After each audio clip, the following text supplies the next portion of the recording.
العربي، نحن مرحبا بك على نتحدث أمواج إذاعة حتى راديو ساكن اف ام. عاصمة سيدي، مرحبا بك وبرحب بالمستمعين تاع ساكن اف ام الكل. اهلا وسهلا سي العربي. لو تحدثنا ربما على اليوم مسألة مناقشة الميزانية، مع انه بالامس طرح الحوار الوطني امكانية تأجيل النظر في الميزانية، التجاذبات اللي حادثة اليوم في المجلس الوطني التأسيسي على مناقشة الميزانية، البعض ينسحب، الى اين نحن؟ والله بالنسبة لنا احنا كان ديما عندنا موقف مبدئي فيما يتعلق بالانسحاب من المجلس الوطني التأسيسي. بالنسبة لنا احنا المجلس الوطني التأسيسي هو المكان اللي تدار فيه الخلافات، ومعقول يكون فيه رأي واكثر من رأي، والاصل في الشيء انه لو عنده رأي مخالف يقعد داخل المجلس، باش ما نريدوش نعطلوا المرحلة الانتقالية هذه، سواء كان الموضوع يتعلق بالميزانية والا بالدستور والا بغير من المواضيع السياسية في تونس. واللي ديمقراطية معناها انه ثم اكثر من رأي نجم يعبر على روحه. والديمقراطية تعني انك في داخل مؤسسة الدولة مش خارجها تعبر على رايك وتضرب عليه بالبنية كاللزم، لكن في الاخر تلتزم بالقاعدة نتاع الديمقراطية اللي هي التصويت. في نوع هكاك ما نجموش نخرجوا منها في تونس، لا اليوم لا غدا بعد غدا. كان يولي عندنا في تونس التقاليد نتاع نتغشش نخرج، وربي وحده يعلم قداش التيار الديمقراطي منغش من اكثر من حاجه داخل المجلس التاسيسي. تفكروا موقفنا من الدستور بعد محاوله السطو عليه، وتذكروا موقفنا من تعطيل المجلس التاسيسي، وتذكروا مواقفنا اللي كنا مخالفين فيها الاغلبيه في داخل المجلس التاسيسي، لكن اخترنا ديما نكونوا داخل المجلس نعبروا على راينا داخله، باش في الاخر يصير تصويت ونلتزموا بالقرار نتاع الاغلبيه. خاطر تونس متنوعه، تونس فيها برشا افكار وفيها برشا اراء وبرشا احزاب، ما نجمش حزب مهما كان يفرض رايه على العباد الا بطريقه التصويت 50-1. واضح. سي العربي، موقف التيار الديمقراطي ربما من إمكانية تأجيل النظر في الميزانية، هل تروا أنه مسألة واقعية؟ وربما لأنه البعض يتحدث يقول أن حكومة حمد الجبالي واصلت بميزانية حكومة السبسي، ولكن عملت ميزانية تكميلية فقط. ربما موقف التيار الديمقراطي من إمكانية التأجيل. بالنسبه لنا احنا هو في الهيئات نتاع الحزب وخاصه في مكتب السياسي التنفيذي ما زلنا ما خديناش قرار في المساله هذه اليوم باش ننظروا فيها. بقينا من حيث المبدا ان المساله قانونيه، حتى الاستاذ سعيد كان يحكي بهيك مساله ممكنه اجرائيا. بقينا سياسيا عندنا تبعات اللي باش تكون اول مره في تاريخ تونس ما صدقوش على الميزانيه تاعنا، حتى كان ثم صدق. يقول الاسلم اليوم انه صدقوا على الميزانيه كيف هي فيها بعد نقاش داخل المجلس التأسيسي، بعد تحويلات من النواب الشعبي يدخلوا عليها. بالطبيعة في حكومة المهدي جماعة نجم بعديك عندها الإمكانية باش تحور الميزانية هذه على حسب ما ترى. يعني خدمة ميزانية راهي مش خدمة وزراء، مش خدمة رئيس حكومة.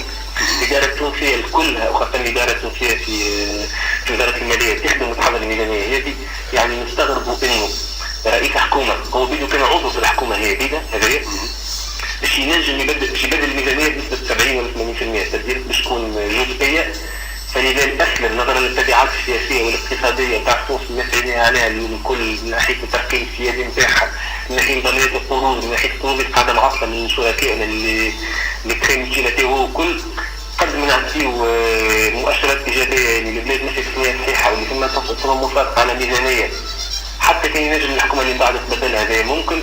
قد ما يكون خير لتونس، قد ما يكون خير للثقة في الاقتصاد التونسي، قد ما يكون خير للثقة في المنافسة على الاستثمار في تونس.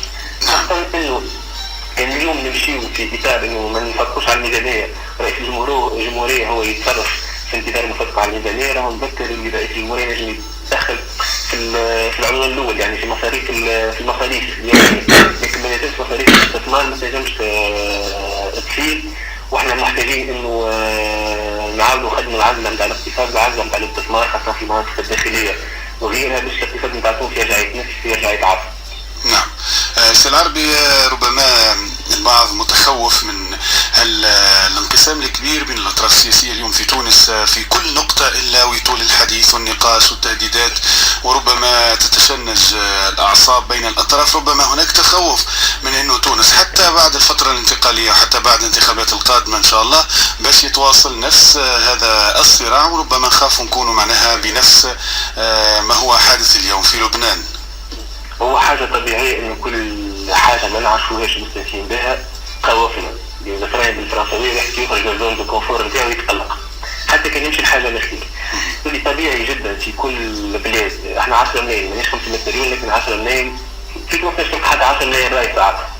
اللي كنا نعبروا على راينا في الكورة كنتوا تعرفوا، لكن عندنا 10 ملايين مدرب.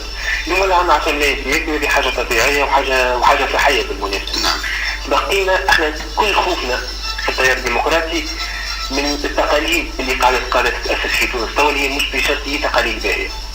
يعني كيف فما خلاف اليوم نلاحظوا اللي الحكومة ولا ما يسمى بالترويكا مختلفة في داخلها، نلقاو المؤتمر خارج الحوار، نلقاو التكتل في وسط الحوار يدفع عليه، نلقاو النهضة تاكل قدام تاكل تالي، المعارضة ليلة سواء جبهة الانقاذ ليلة مفرقة، تلقى جزء من المعارضة كما التيار الديمقراطي خارج الحوار أصلا وماهوش مقتنع بجدوى الحوار على مسار الحكومي مثلا.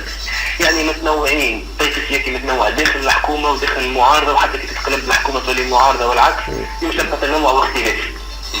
اللي مقلقنا في التيار الديمقراطي اللي ديما نقولوها بالصوت العالي اللي مش معقول ان الخلافات تدار خارج اطار مؤسسه الدوله ولا تدار بطريقه المغالبه. نعم. يعني نتناقشوا راي ضد راي ومن بعد نحتكموا للتصويت، والتصويت راهو في الديمقراطيات 49% من الشعب شكون مش راضي عليه، 49% من النواب ما يكونوش راضيين عليه. فرنسا يحكمها اليوم رئيس ب 51%، امريكا يحكمها رئيس ب 51%. في اي دولة في العالم تلقى ناس تحكم 50% تلقى تشتري الشعب ماهوش راضي. هذيك طبيعة الاشياء.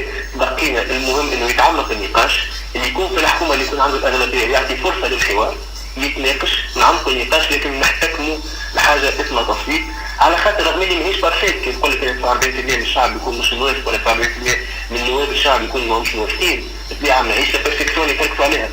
لكن الديمقراطية مادام ما اخترعناش حاجة الأخير تقعد أقل الحلول سوءا لإدارة الشأن العام. الديمقراطية تقتضي النقاش وتعميقه، في نفس الوقت تقتضي في وقت ملاقات نخطو للتصويت باش نجمو نقدم. نعم. يعني نجم نقولوا اليوم تونس تعيش ربما مخاض في المجال السياسي، وهي حالة طبيعية بعد ربما 50 سنة. تسمح لي بمثال قصة لك بالعقل. تفضل. ممكن احنا تو كان ناخذ حالة المجلس التأسيسي. كما قلت لك احنا استأنا برشا من المحاولات للسطو على الدستور، ومن محاولات معنا قوانين معينة من قانون العدالة الانتقالية مثلا استعماله في مزايدات سياسية وفي ألعاب سياسية ماهوش وقتها في البلاد. في نفس الوقت نقولوا توالت وتوالت يقولوا توالت ونتفاهموا ونتوالت بدأوا يتقلقوا من طول المرحلة الانتقالية، لكن هذا مش الطول اللي يقلق قد ما هو غياب خارطة طريق واضحة هي اللي تقلق، وغياب التمسك بالمواعيد اللي يقترحوها معناها الناس اللي في الحكم ولا الناس اللي في المجلس التأسيسي ولا غيره. كان ناخذ مثال من تاريخ تونس، المهم نرجعوا لتاريخ ساعة باش نشوفوا المجلس التأسيسي الأولاني نتاع تونس تعرفوا اللي ماهيش أول تجربة تأسيسية في البلاد. نعم. كانت عندنا تجربة تأسيسية في 56 وقت اللي استقلت تونس، الاجتماع الأولاني يظل في مارس 56 نتاع المجلس التأسيسي. دستورنا هو دستور 59، دستور جويلية 59، يعني 3 سنوات كانت لازمة باش نكتبوا دستور المرة الأولى. فما شكون يقول لك بالطبيعة هم بداوا من ورقة بيضاء، ولو انه موجود صحيح على خاطر تونس كان عندها دستور من عهد الأمان ودستور 61 كان مانيش غالب.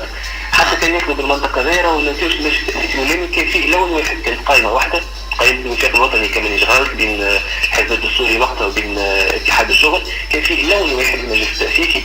مع هذا استغرقت كتابة الدستور 3 سنوات. نعم.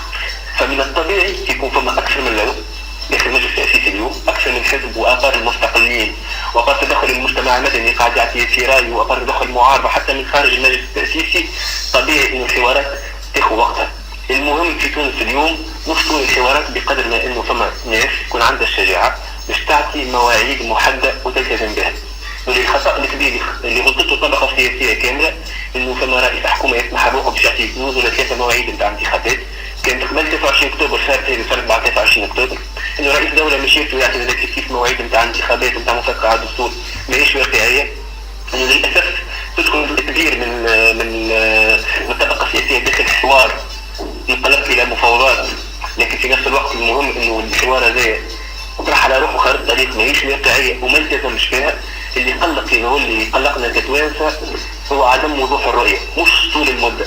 وقت اللي تتوضح الرؤيه، وقت اللي ان شاء الله اليوم رئيس الحكومه القادم وطلبنا منه في الماضي جمعه في لقاء معه حتى في بيان اصدرناه انه يلتزم بمعنى اعطاء الاولويه لتنظيم انتخابات، ويلتزم باعطاء الاولويه ايضا للمحافظه على الوضع الاقتصادي واعاده الثقه الاقتصاد التونسي. يولي عندنا موعد نتاع انتخابات ديسمبر 2014 اكتوبر 2014. وقتها تتوضح الرؤيه، وقت الناس الكل تهدأ اعصابها وتنجم تركز على الخدمه اللي نسمو فيها اللي هي كتابه الدستور واللي هي إعادة الثقة في الاقتصاد التونسي إن شاء الله. واضح. السيد العربي جلاصي عضو المكتب التنفيذي للتيار الديمقراطي، شكرا جزيلا على المشاركة. يعطيك الصحة سيد. بسلامة. إذا مستمعينا الكرام